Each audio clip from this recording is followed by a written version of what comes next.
Ngayon magluluto ako ng squid spicy stir fry. Ang mga ingredients: squid 500 grams, garlic, ginger, onion,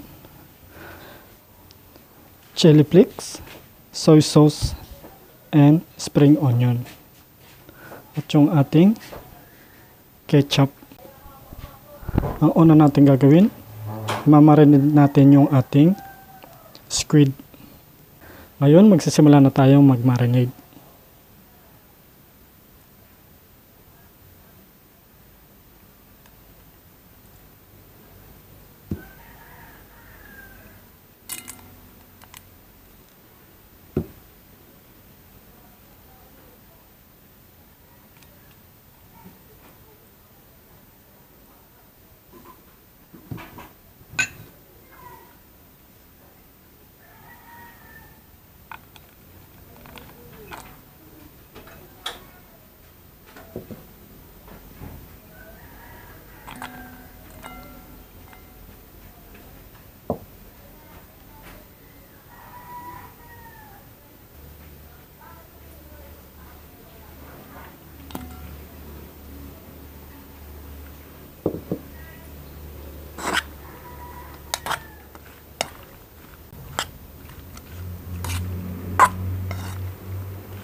Ayan, na-marinate na natin. Sisit aside natin siya ng mga 20 to 30 minutes.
Ready to serve na po ang ating squid spicy stir fry.